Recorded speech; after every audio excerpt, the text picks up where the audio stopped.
Halo, assalamualaikum warahmatullahi wabarakatuh. Kita rakit PC lagi nih, tapi ini lebih spesial karena merupakan rakitan subscriber pertama saya di daerah Bandung. Tapi sebenarnya udah berapa lama ya? Saya lupa nih. Baru sempet bikin kontennya. Cuma daripada kecepatan, mending terlambat. Kebalik nggak sih? Maksudnya daripada nggak sama sekali, ya kan? Nah, sebelum dilanjutkan, jangan lupa support channel ini dengan cara tekan tombol subscribe, bunyikan lonceng, dan kalau nggak keberatan, tekan tombol thanks. Isi seikhlasnya.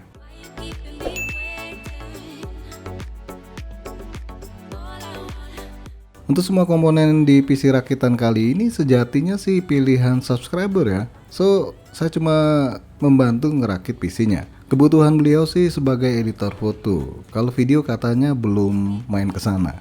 Kebanyakan main di dalam rumah. Alah, nggak nyambung. Oke, langsung aja kita jelasin komponennya satu persatu dan harga part PC-nya di marketplace. Intel Core i7 4790 Tray Rp540.000 sama pakai CPU cooler dari FSky ya, FSky. Nggak tahu nih tipe berapa.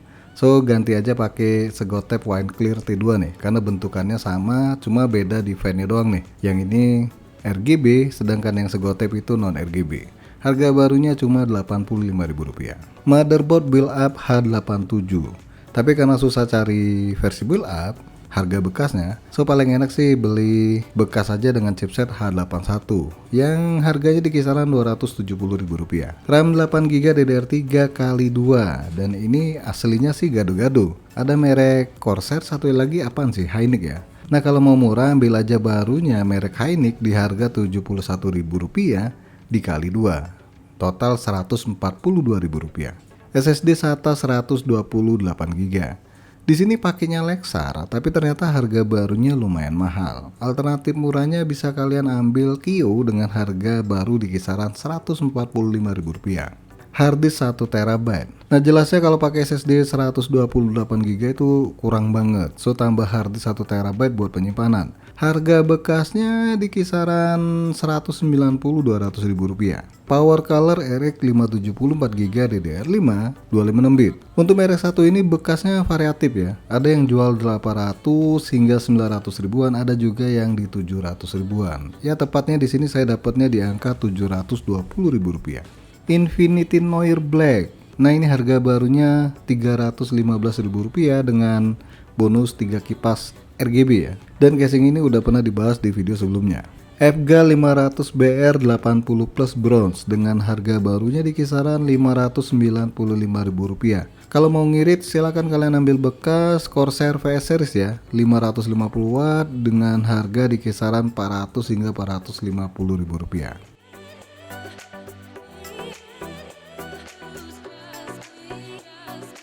Sekarang kita totalin semua part PC kali ini. Total harganya Rp3.012.000. Ini part PC doang ya, nggak termasuk jasa rakit sama ongkir atau yang lainnya.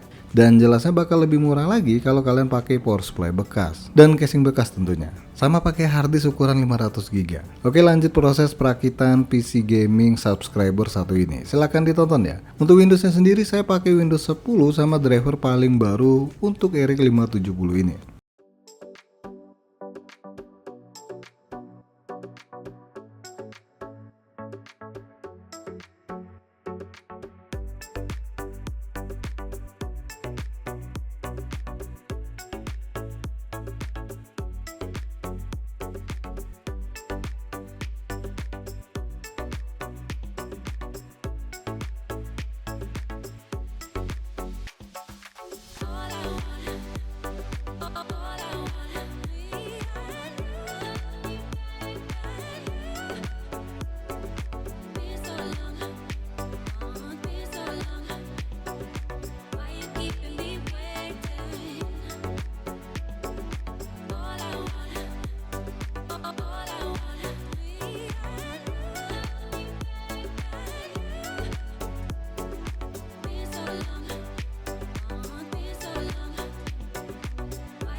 Lanjut pengujian PC ini buat ngerender maupun benchmark aplikasi.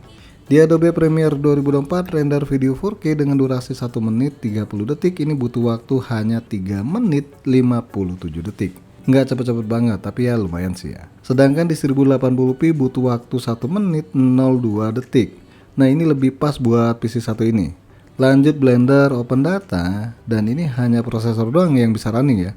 Dapat skor di angka 59,41. Kemudian di Cinebench R15 prosesornya dapat skor di angka 725 CB dan VGA-nya dapat skor di angka 118,22 fps. Di Cinebench R23 single core-nya dapat 885 PTS dan multicore-nya 4042 PTS. Terakhir Cinebench R2024. Single core-nya dapat nilai 54 PTS dan multicore-nya dapat nilai 242 PTS. Untuk VGA sendiri udah nggak support lagi ya. Dan silahkan kalian lihat aja sendiri skor dari 3D Mark di PC satu ini.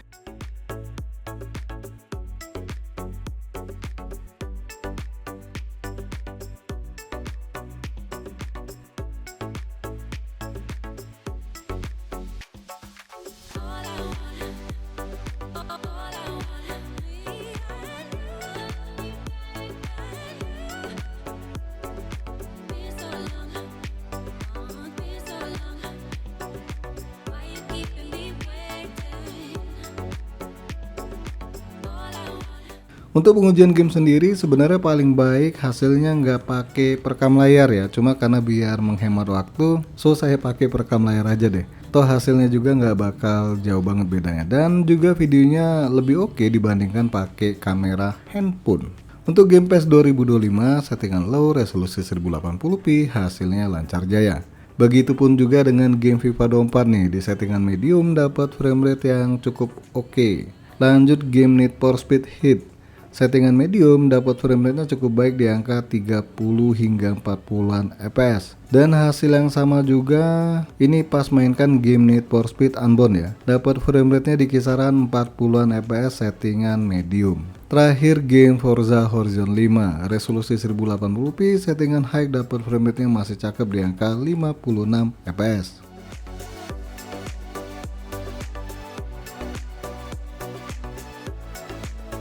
AC Valhalla, Far Cry 6, Guardian Galaxy, GTA 5, Watch Dogs Legion, dan Wukong. Di game AC Valhalla sebenarnya settingan medium dapat framerate rata-rata cukup baik sih. Cuma nggak tahu kenapa untuk minimumnya ini parah banget. Mungkin karena dipaksa sambil ngerekam layar ya, tapi saya nggak sempat bikin ulang juga sih. Lanjut di Far Cry 6, settingan medium masih cukup oke dengan framerate rata-rata di angka 45 fps.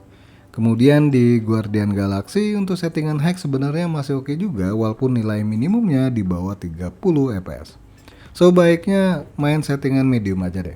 Untuk GTA 5 ini main settingan very high, yang lainnya nggak maksa ya. Hasilnya masih cukup baik nih dengan nilai framerate-nya di angka 40 hingga 60 fps. Lanjut game Watch Dogs Legion nih yang hasilnya mirip-mirip dengan Guardian Galaxy tapi dengan settingan medium. Dan terakhir game Keras Sakti nih alias Wukong. Settingan medium TSR on dapat framerate-nya masih cukup baik di angka 41 fps.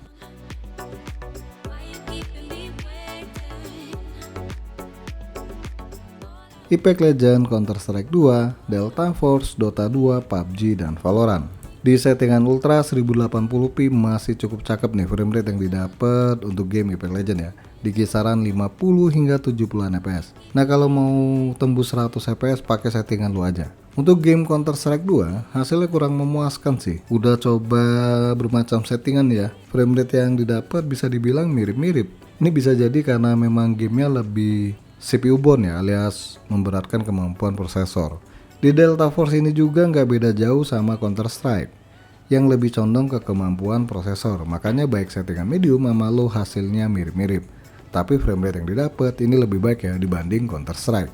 Di Dota 2 ini saya ambil sampel yang medium aja ya. Saya lupa buat pakai settingan low. So di settingan ini saya dapat framerate-nya ya cukup lumayan. Untuk game PUBG settingan paling enak kalau sambil ngerekam layar itu very low. Ini pun framerate-nya nggak terlalu tinggi ya, dikarenakan termasuk game yang CPU bound. Terakhir game Valorant nih, settingan high masih dapat di angka 100 fps lebih. Dan sedikit lebih baik nih kalau pakai settingan low. walaupun tetap juga hasilnya di bawah 200 fps.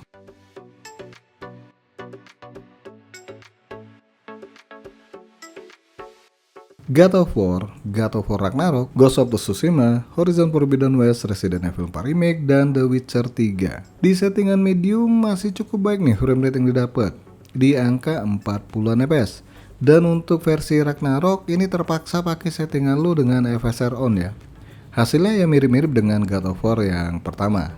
Lanjut game Ghost of Tsushima nih, masih dapat frame rate lumayan di angka 30 hingga 40-an fps settingan medium. Untuk Horizon Forbidden West ini kurang banget sih ya.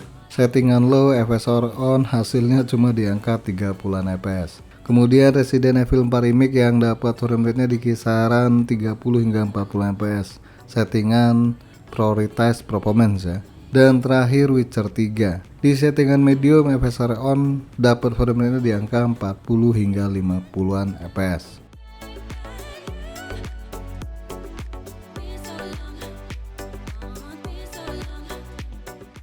Genshin dan Wuthering Waves. Cuma satu game sih yang absen alias nggak dimainkan, yaitu game Honkai ya. Nggak keburu juga soalnya. Oke, kita bahas yang ada aja nih. Pertama Genshin, di settingan medium ini dapat frame rate yang cukup baik walaupun nggak stabil di angka 60 fps ya. Tapi dropnya nggak parah-parah banget. Ya kalau mau oke sambil ngerekam layar paling sih di settingan low ya. Sedangkan game Wuthering Waves, nah ini rada ngecewain sih. Settingan low, FSR on, hasilnya kurang begitu memuaskan. Kalau nggak salah game ini lebih ke GPU bond ya, cuma memang kemungkinan karena sambil ngerekam layar, prosesornya jadi ngos-ngosan, hasilnya nggak maksimal. So kalau kalian sambil ngerekam layarnya, ya beginilah hasil yang kalian dapatkan.